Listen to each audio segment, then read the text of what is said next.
Tu crois qu'Arsenal a besoin d'un nouveau neuf ou d'un futur ballon d'or? Parce qu'en coulisses, les Gunners surveillent de très près un dossier qui peut retourner le mercato, Endrick. Et oui, Endrick, le prodige brésilien annoncé comme une machine à but depuis ses 16 ans. Celui que tout le monde voit déjà briller au sommet. Sauf que là où ça devient intéressant, c'est que pendant que certains pensent que son avenir est déjà écrit, Arsenal garde l'œil ouvert et pourrait profiter d'une fenêtre minuscule, mais réelle. Aujourd'hui, on va décortiquer ce que ça veut dire concrètement. Pourquoi Arsenal s'intéresse à Endrick, ce qui peut réellement se passer, ce qui bloque, ce qui peut débloquer. Et surtout, ce que ça raconte du projet d'Arteta pour la saison à venir. Endrick, c'est typiquement le genre de dossier où une rumeur peut paraître simple, alors qu'en réalité, c'est une partie d'échec. Déjà, remettons le contexte rapidement. Endrick, c'est le joyau de Palmeiras. Une ascension éclair, une pression énorme et un transfert très tôt vers l'Europe. Et dans la tête de beaucoup de gens, la suite est claire, il doit s'installer dans un très grand club, prendre du temps de jeu et devenir une star. Sauf que le football ne respecte pas toujours le scénario parfait. Parce qu'entre la promesse d'un talent et la réalité d'une intégration dans un vestiaire de top niveau, il y a un gouffre. Surtout quand tu es jeune, étranger, dans un nouveau championnat, et que chaque entrée en jeu est disséquée comme une finale de Coupe du Monde. C'est précisément là que des clubs comme Arsenal se positionnent intelligemment, ils ne regardent pas seulement le talent. Ils observent la situation, la place disponible, le timing, les opportunités. Et quand on dit qu'Arsenal surveille de près le dossier, ça veut rarement dire on va faire un chèque demain matin. Ça veut dire, on suit la trajectoire, on observe les décisions du club actuel, on vérifie le ressenti de l'entourage, on anticipe les scénarios possibles et on se place. Parce qu'Endrick, même si tout le monde connaît son nom, n'est pas un dossier si simple à attraper. D'abord, parce que son potentiel le rend cher, très cher. Pas juste en indemnité, mais aussi en primes, en commissions et en salaire à mesure qu'il prend du poids médiatique. Ensuite, parce que quand un joueur est annoncé comme un phénomène, il attire des projets très différents. Certains clubs veulent en faire une tête d'affiche immédiatement, d'autres veulent l'intégrer progressivement, d'autres veulent surtout sécuriser l'actif, et voir après. Et Arsenal, aujourd'hui, est plutôt dans une logique de construction stable, un collectif fort, un cadre tactique clair, et des jeunes qui progressent à l'intérieur d'un système. C'est important, parce que ça nous amène à la question centrale. Est-ce qu'Endrick correspond vraiment à Arsenal, et est-ce qu'Arsenal correspond vraiment à Endrick? Sur le papier, ça colle. Arsenal a un coach qui aime développer, qui sait installer des principes, et qui donne une place aux jeunes s'ils répondent aux exigences. On l'a vu avec plusieurs profils, et surtout avec l'idée que tu n'as pas besoin d'être la star pour être utile. Tu dois être fiable, intense, discipliné. Et pour un jeune attaquant brésilien qui arrive en Europe, avoir un cadre clair, c'est parfois le meilleur cadeau. Mais il y a aussi la réalité de la concurrence. Arsenal a déjà des options offensives. Et même si beaucoup de supporters réclament un tueur, un vrai numéro 9, l'équipe d'Arteta fonctionne souvent avec de la mobilité, des permutations, des joueurs qui pressent fort et participent au jeu. Endrick, lui, c'est un attaquant explosif, agressif, très instinctif. Il aime attaquer la surface, il aime les duels, il aime frapper vite. Et ça, c'est une arme. Mais pour être titularisé dans un Arsenal version Arteta, il faut aussi comprendre les timings, les déplacements sans ballon, le pressing collectif, la patience. Et ça se travaille. Donc si Arsenal surveille, c'est peut-être avec une idée précise. Pas forcément le prendre pour qu'il sauve l'équipe tout de suite. Mais pour l'intégrer dans un plan, au bon moment, avec une trajectoire. Mais alors, quel serait ce bon moment? C'est là que l'actualité devient intéressante. Parce que le mercato, ce n'est pas juste un club veut un joueur. C'est, est-ce que le joueur a une place? Est-ce que son club le garde? Est-ce que le club acheteur a une urgence? Est-ce que les finances permettent un gros coup? Est-ce que la situation sportive pousse à accélérer? Et aujourd'hui, Arsenal se retrouve dans un statut très particulier. Ils jouent le très haut niveau, ils veulent gagner maintenant, mais ils veulent aussi garder leur modèle intelligent.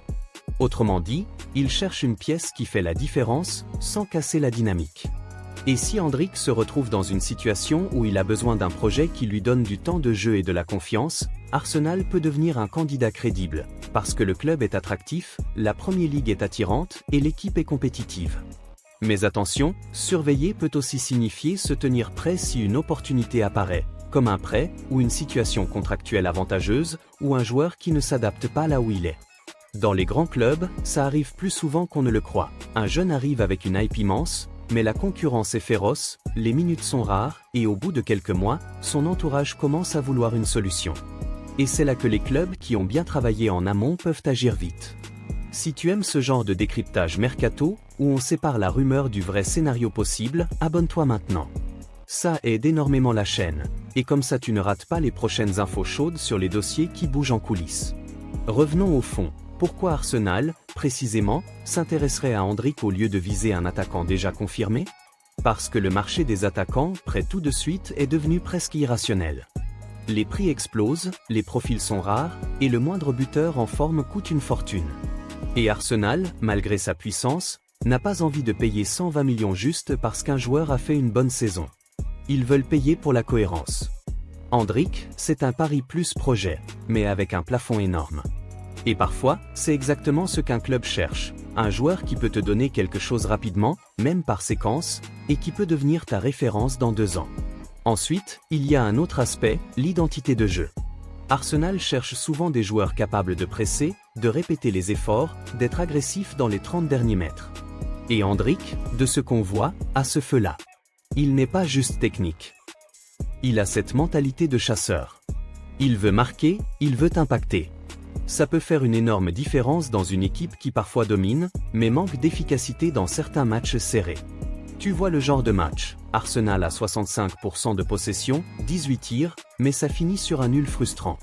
Dans ces moments-là, un attaquant qui transforme une demi-occasion en but, c'est de l'or. Maintenant, soyons honnêtes, intégrer un joueur comme Endrick en Premier League, c'est un défi. Le rythme est violent. Les défenses sont physiques. Les transitions sont rapides. Et la pression médiatique en Angleterre, c'est autre chose. Donc si Arsenal le fait, il faudra gérer la progression intelligemment. Pas le cramer, pas le surprotéger non plus, trouver le juste milieu. Et c'est là que l'environnement Arsenal peut être un avantage. Un coach exigeant, un collectif structuré, des leaders, et une culture qui valorise le travail. Mais il reste un gros point. Est-ce qu'Arsenal peut lui offrir ce que le joueur veut le plus? Du temps de jeu. Parce qu'un jeune phénomène n'a pas envie d'être un projet éternel. Il veut jouer. Il veut compter. Il veut sentir que sa trajectoire avance. Donc l'intérêt d'Arsenal peut aussi dépendre de ce qui se passe avec les autres attaquants du club. Est-ce qu'il y a un départ? Est-ce qu'Arteta veut un profil plus axial? Est-ce que l'équipe évolue tactiquement? Est-ce qu'on prépare une rotation plus profonde pour jouer sur plusieurs tableaux? Et surtout, est-ce que le club veut un joueur capable de jouer sur plusieurs postes en attaque?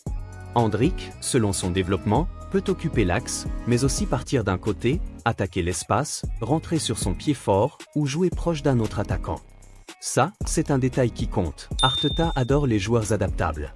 Il aime pouvoir changer l'animation sans changer tout le 11.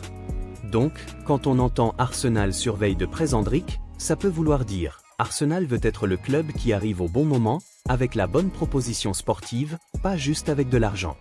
Mais alors, qu'est-ce qui pourrait déclencher une vraie accélération? Il y a 3 scénarios. Premier scénario, Endrick n'obtient pas les minutes qu'il espérait dans sa situation actuelle, et son entourage cherche une solution temporaire, comme un prêt dans un club qui lui garantit un rôle plus important. Deuxième scénario, Arsenal anticipe un départ d'un attaquant ou d'un ailier, et veut sécuriser un profil jeune à très haut potentiel avant que le prix ne redevienne impossible.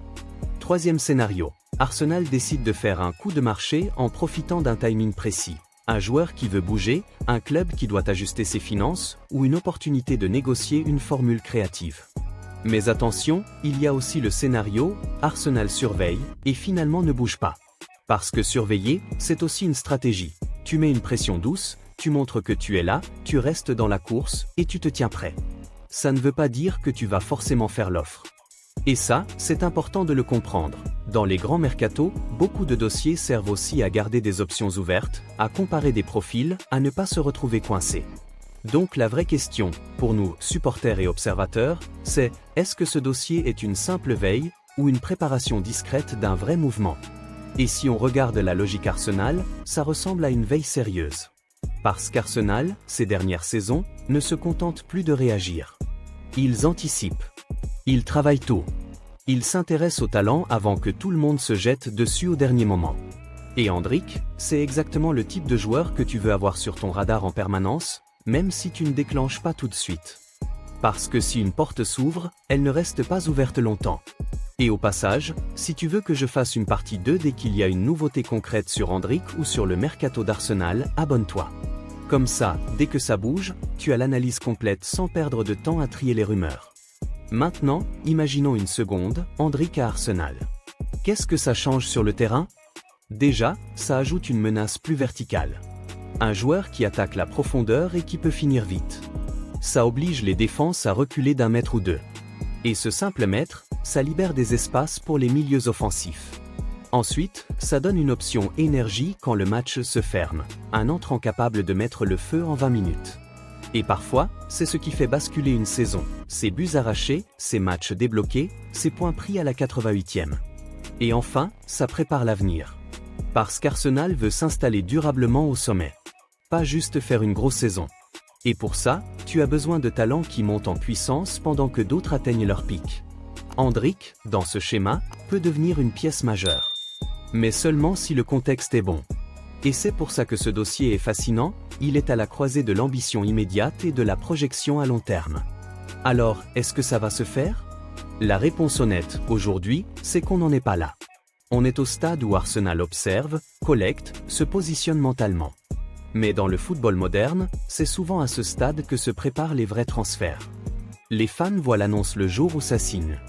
Mais les clubs, eux, travaillent parfois depuis des mois, voire plus, sur les détails. Donc garde un œil sur les signaux faibles, les déclarations, les choix de minutes, les besoins offensifs d'Arsenal et la manière dont le club parle de ses priorités. Parce que si Arsenal continue de surveiller de près, c'est rarement pour rien. Si tu veux, dis-moi en commentaire, tu le vois, toi, Endrick dans 2 ans? À Arsenal, dans un autre club de Premier League ou ailleurs? Et surtout, tu penses qu'Arsenal doit recruter un neuf confirmé ou miser sur un talent comme lui? Abonne-toi avant de partir, on approche des prochains gros mouvements mercato et je vais couvrir les dossiers chauds dès qu'ils sortent. Et si tu es déjà abonné, merci, on se retrouve très vite pour la prochaine Actu Football.